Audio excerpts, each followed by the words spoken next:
Assalamualaikum warahmatullahi wabarakatuh. Perkenalkan, nama saya Eva Lutfiana, NPM 1851020176. Saya mahasiswi dari Universitas Islam Negeri Raden Intan Lampung, Fakultas Ekonomi dan Bisnis Islam, Prodi Perbankan Syariah semester 5. Di sini saya akan menjelaskan mengenai kodifikasi akad dan produk bank syariah guna memenuhi tugas akhir mata kuliah operasional bank syariah dan praktek. Bank syariah yang menjalankan kegiatan usahanya berdasarkan prinsip syariah atau prinsip hukum Islam yang dalam Fatwa Majelis Ulama Indonesia, dan semua sistem operasionalnya berdasarkan prinsip syariah dengan fungsi utamanya sebagai media intermediasi. Kodifikasi akad dan produk pada bank syariah dibagi atas 3, yaitu penghimpunan dana, penyaluran dana, dan pelayanan jasa. Penghimpunan dana. Penghimpunan dana merupakan kegiatan usaha lembaga keuangan dalam menarik dan mengumpulkan dana dari masyarakat dan menampungnya sebagai simpanan. Produk dalam penghimpunan dana ada 3, yaitu giro syariah, tabungan syariah, dan deposito syariah. Yang pertama, giro syariah.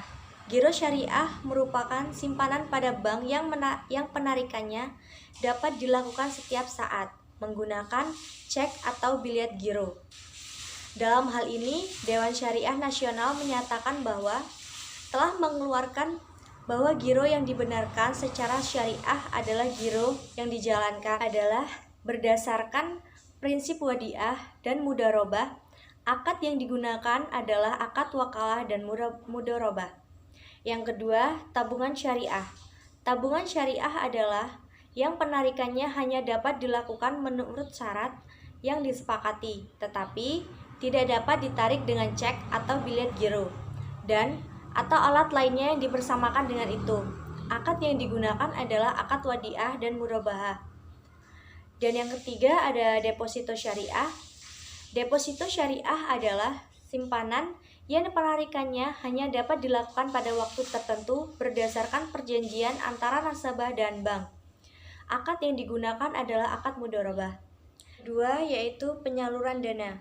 Yang pertama, pembiayaan atas dasar akad mudharabah. Pembiayaan atas dasar akad mudharabah, penyediaan dananya atau tagihan untuk kerjasama yang dipersamakan dengan itu berdasarkan persetujuan antara bank dan pihak lainnya. Akad yang digunakan adalah akad mudharabah mutlaqah, muqayyadah, dan mudharabah musyrakah. Yang kedua ada pembiayaan atas dasar akad musyarakah. Penyediaan dana atau tagihan untuk kerjasama usaha tertentu yang masing-masing pihak memberikan porsi dana dengan ketentuan dibagi dengan kesepakatan dan kerugian ditanggung porsi masing-masing. Akad yang digunakan adalah akad musyarakah.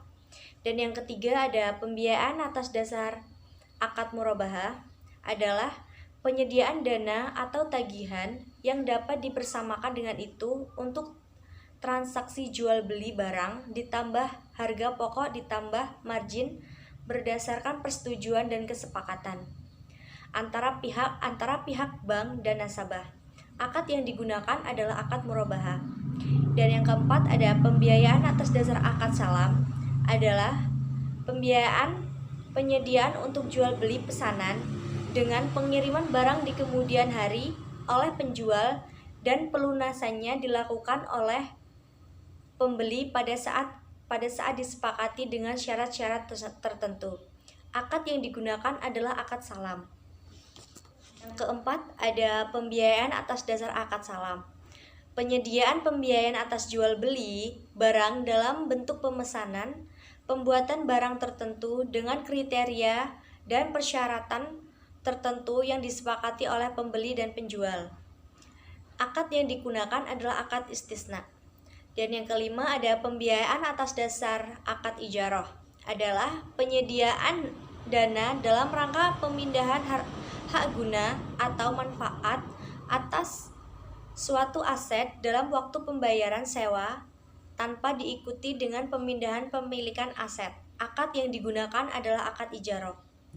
Dan yang keenam ada pembiayaan atas dasar akad qard Penyediaan dana dengan persetujuan atau kesepakatan peminjam dan pihak meminjamkan yang mewajibkan peminjam melunasi hutangnya setelah jangka waktu tertentu.